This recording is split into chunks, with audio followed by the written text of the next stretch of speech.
반갑습니다. 정전 이야기꾼 방길튼 교무입니다. 이번 시간에는 일원상 법어 중에서 이 원상의 진리를 각하면 재불조사와 범부중생의 성품인 줄을 알며에 대해서 살펴보도록 하겠습니다. 자, 일원상 법어에서 각 문장마다 에다가 붙여야 할 것이 뭐냐면 이 원상의 진리를 각하면 이 문장을 붙여서 읽어야 된다는 것입니다. 일원상 법어가 처음 기록된 선언일지가 있는데 이 선언일지에서는 재불조사의 성품이라고 나옵니다. 처음에요. 이를 불교 정전을 거쳐서 현행 정전으로 이어지는 과정에서 범부중생을 추가하여 재불조사와 범부중생의 성품으로 이렇게 표현됩니다.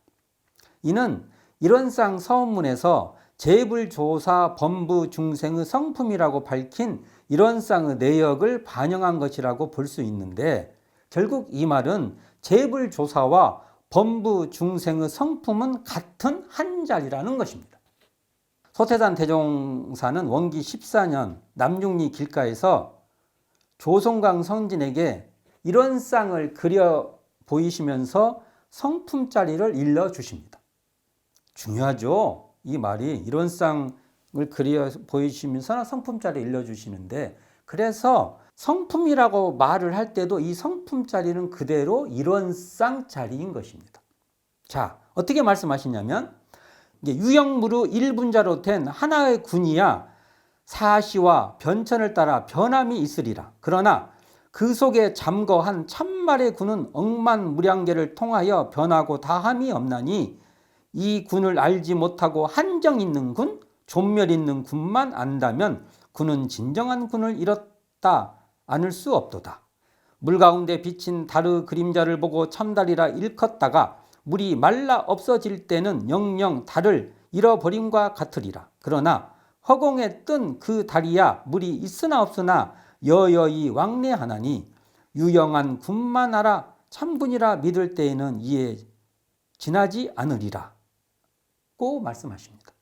그러니까 억만무량계 세상이 막 이렇게 수없이 변하는 이런 억만무량계를 통하여 변하고 다함이 없는 그 참말의 군이 곧 재불조사와 범부중생의 성품으로 이 성품자리는 변하는 중에도 항상 상주불멸로 여여자연한 자리라는 것입니다.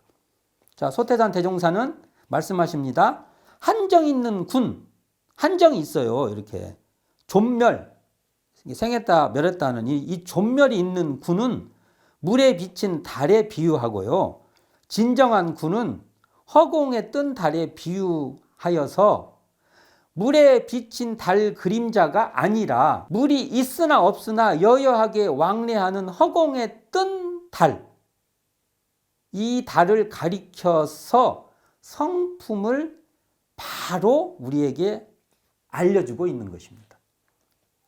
그러니까 달을 비유해서 우리 성품자리를 인도해 주신 것이죠. 이처럼 소태산 대종사는 길을 곧바로 일러주신 겁니다. 그 길을 들어서기만 하면 되는 그 성품의 길을 제시해 주신 것인데요. 우리는 그 성품의 길을, 성품으로 가는 그 길을 그냥 걸어가서 확인을 딱 하면 그것으로 그만이라는 것입니다. 그 자리가 바로 어떤 자리요? 재불조사와 범부중생의 성품이다 이것입니다. 성품 자리는요, 재불조사에게 더 있고 범부중생에게 덜 있는 그런 자리가 아니며 재불조사라 하여 이게 우월해요. 그리고 범부중생이라 하여 그것이 막 주눅드는 그런 자리가 아니라는 것입니다.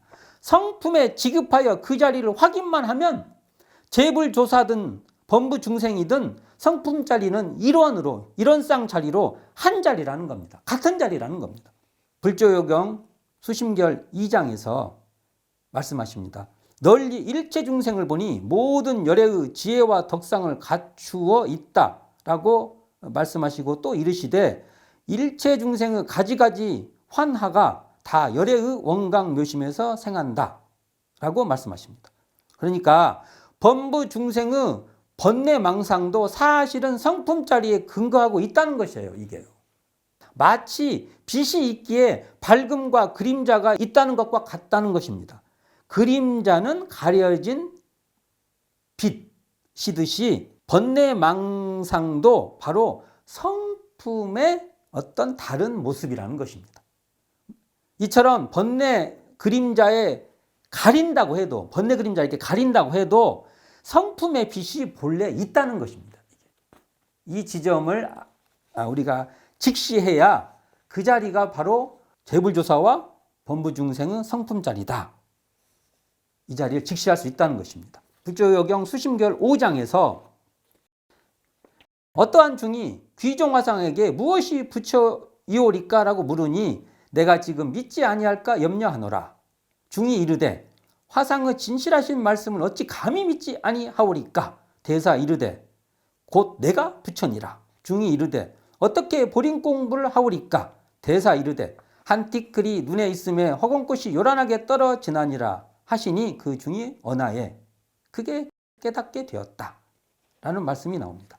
자, 원래 맑은데 눈에 티끌이 들어가 본래 있지 않는 허공꽃이 보이는 격이라는 겁니다. 티끌은요, 부처다 중생이다라고 분별 고착하는 마음의 형상입니다. 이러한 분별 형상의 경계에 따라 펼쳐지는 허공꽃을 내려놓으면, 거기에 끌려가지 않으면 그 자리가 이미 원래 재불조사와 범부중생의 성품이라는 것입니다. 성품을 돌이켜보지 않고 번뇌만 끊으려는 마음이 어리석은 장애라는 것입니다. 성품을 등한시하면서 경계만 제거하려는 노력이 오류라는 겁니다. 잘못된 길에 들어섰다는 겁니다. 번뇌와 씨름하는 그 생각도 번뇌의 다른 모습입니다. 또 다른 번뇌인 것입니다. 번뇌가 일어나는 본바탕, 번뇌에 물들지 않는 그 자리, 번뇌가 일어나기 전 그 바탕을 직시해야 하는 것입니다. 그 자리가 바로 성품이라는 것입니다.